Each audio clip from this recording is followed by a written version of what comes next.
Selamat pagi, nama saya Ida Aini Mansaniswari dari kelas 12 PTKP absen 16 akan mempresentasikan materi tentang pemasaran produk. Pengertian pemasaran. Marketing atau pemasaran merupakan rangkaian kegiatan yang dilakukan untuk memenuhi kebutuhan dan kepuasan konsumen. Kegiatan pemasaran dilakukan dengan cara membuat produk, menentukan harga, menentukan tempat penjualan, dan mempromosikan produk kepada konsumen. Adapun fungsi-fungsi pemasaran. 1. Fungsi pertukaran. Dengan adanya pemasaran, maka konsumen dapat mengetahui dan membeli sebuah produk yang dijual produsen, baik dengan menukar produk dengan uang ataupun menukar produk dengan produk lainnya. Yang kedua, fungsi distribusi fisik.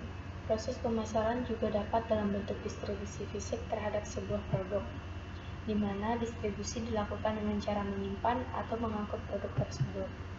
Yang ketiga, fungsi perantara. Aktivitas penyampaian produk dari produsen ke konsumen dilakukan melalui perantara marketing atau pemasaran yang menghubungkan kegiatan pertukaran dengan distribusi fisik. Adapun tugas-tugas pemasaran.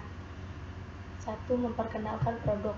Tugas pertama dan terpenting dari kegiatan pemasaran adalah untuk memperkenalkan produk yang diciptakan oleh sebuah perusahaan kepada masyarakat. Yang kedua, mencapai target penjualan. Target penjualan produk harus ditetapkan sejak awal. Tim marketing harus memiliki cara untuk mencapai target tersebut dengan selalu memperhatikan kebutuhan dan kegiatan pasar. Yang ketiga, memastikan kepuasan konsumen. Selain target penjualan, kepuasan konsumen merupakan hal penting dan menjadi prioritas dari tim marketing. Jika konsumen merasa puas dengan produk, maka proses pemasaran itu sendiri sudah dianggap berhasil. Yang keempat, membuat strategi lanjutan. Ada cukup banyak strategi pemasaran yang bisa digunakan oleh tim marketing dalam memasarkan produk ke masyarakat. Salah satu contohnya dengan memberikan diskon, misalnya dengan menawarkan produk lainnya kepada konsumen untuk mendapatkan harga diskon. Yang kelima, bekerja sama dengan mitra. Marketing juga memiliki peran yang penting dalam membangun kerjasama dengan mitra kerja. Selain itu, tim marketing juga bertugas menjalin hubungan baik dengan masyarakat, khususnya pelanggan, serta menjadi media yang menjembatani hubungan perusahaan dengan lingkungan eksternal. Yang keenam, membuat rekapitulasi penjualan. Tim marketing harus membuat rekap data penjualan dengan benar dan terstruktur. Data penjualan tersebut sangat dibutuhkan oleh perusahaan untuk menentukan target dan strategi pemasaran di masa mendatang. Manajemen pemasaran. Menurut Clutter dan Armstrong, pemasaran adalah analisis, perencanaan, implementasi, dan pengendalian dari program-program yang dirancang untuk menciptakan, membangun, dan memelihara pertukaran yang menguntungkan dengan pembeli atau sasaran untuk mencapai tujuan perusahaan. Sedangkan manajemen adalah proses perencanaan atau planning, pengorganisasian atau organizing, penggerakan atau executing, dan pengawasan. Jadi, manajemen pemasaran adalah sebagai analisis, perencanaan, penerapan, dan pengendalian program yang dirancang untuk menciptakan, membangun, dan mempertahankan pertukaran yang menguntungkan pasar sasaran dengan maksud untuk mencapai tujuan-tujuan organisasi. Sistem pemasaran.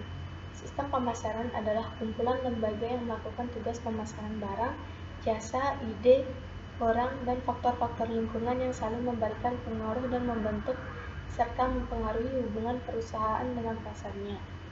Dalam pemasaran, kelompok item yang saling berhubungan dan saling berkaitan itu mencakup 1. Gabungan organisasi yang melaksanakan kerja pemasaran. Yang kedua, produk, jasa, atau gagasan yang dipasarkan. Yang ketiga, target pasar. Yang keempat, perantara seperti pengecer, grosir, agen transportasi, dan lembaga keuangan. Yang kelima, kendala lingkungan atau environmental constraints.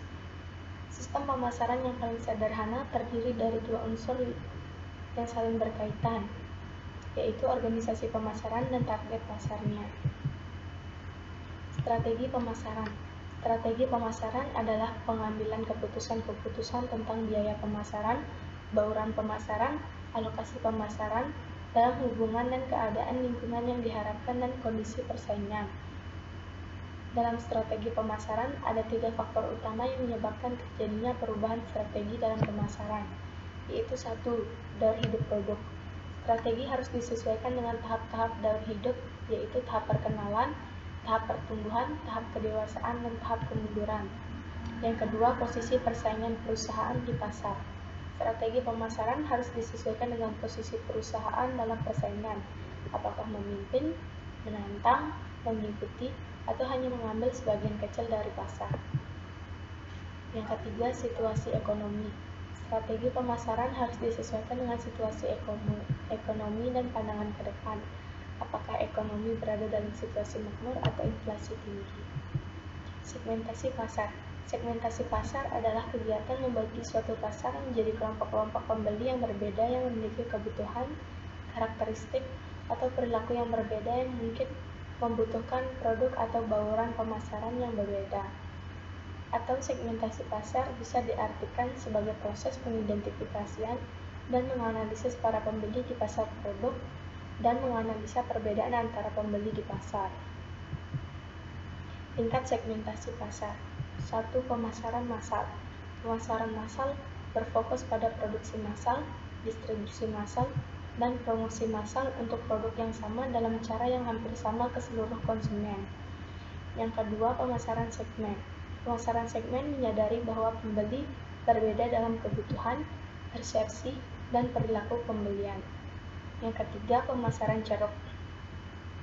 Pemasaran ceruk atau marketing niche berfokus pada subgrup di dalam segmen-segmen. Suatu ceruk adalah suatu grup yang didefinisikan dengan lebih sempit. Yang keempat, pemasaran mikro.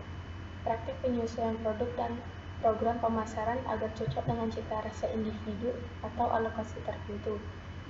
Termasuk dalam pemasaran mikro adalah pemasaran lokal dan pemasaran individu. Syarat dan manfaat segmentasi pasar. Syarat segmentasi pasar yang efektif: 1. Dapat diukur, 2. Dapat dicapai, 3. Cukup besar dan cukup menguntungkan, yang keempat dapat dibedakan, yang kelima dapat dilaksanakan. Adapun manfaat dari segmentasi pasar, yang pertama, penjual atau produsen berada dalam posisi yang lebih baik untuk memilih kesempatan-kesempatan pemasaran.